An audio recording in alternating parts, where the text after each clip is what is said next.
How's it going, guys? Mike Kellum here with my first video on this YouTube channel. This is my blind cat Jinx, who you might see a lot because she loves to be held. This is my other cat, Bixby. She's the seeing cat. This video is just going to be mostly about me and how I got started doing the RV life and how I got to this point. Before we get started, nobody's paying me to make these videos. I'm just doing this completely on my own. I'm not sponsored, no one's giving me money.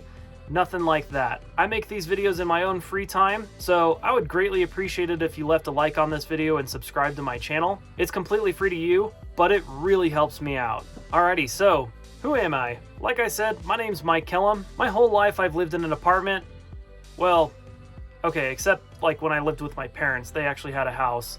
But in the time that I've been living on my own, I've only ever lived in an apartment, and actually the coronavirus kind of kicked off this whole thing for me. So I've always wanted to live in a tiny house or a motorhome. In fact, that was pretty much my dream from like 14 and up. And my goal was always to get to that point. I was actually hoping to do it just pretty much right out of my parents' house, but that didn't end up happening. But I've always wanted to live in a motorhome or a tiny house. Back in 2020, when the coronavirus first hit, the stock market crashed really, really hard. Harder than it has in over a decade. And while the stock market was at rock bottom, I decided this would be a great time to invest in the stock market. So I threw in about $3,000 and just decided to see where it would go. Well, luckily for me, I made about $20,000 in the stock market with that $3,000. So of course, you know, I'm stunned because I've never made that much money in 1 month.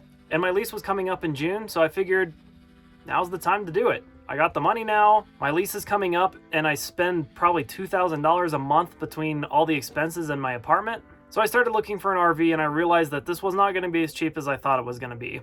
But I ended up finding a really good deal on a Class A, so I have a Fleetwood Bounder, and I bought this thing for $8,500. Then I spent probably $7,500 getting the thing repaired and actually working well enough to live in. And as soon as my lease expired, I just started carting around in my RV. I was mostly hanging around the Red Feather Lakes area, of course, you know, until the fires happened. And once the fires happened, I just came down the mountain and parked myself on this farmer's property and just stayed here. I haven't really gone anywhere since because the fires happened in late summer to fall of last year. And by the time the fires were done, all the campsites were closed or burned down. So since then, I've just been staying in one spot, but it's been saving me a lot of money. In that time frame, I've gone through a lot of stuff with the RV, and I feel like anybody could really do it with very little modifications to how you live your life. And I'm making this channel so I can share the information with the world and basically show everyone how you can do this comfortably and without really sacrificing a whole lot in your life. Anyways, that's kind of how I got started with this whole adventure. I hope you guys enjoy the content that I want to push out. Again, if you appreciate the content that I push out, please subscribe to my channel. And we'll see you guys all in future videos.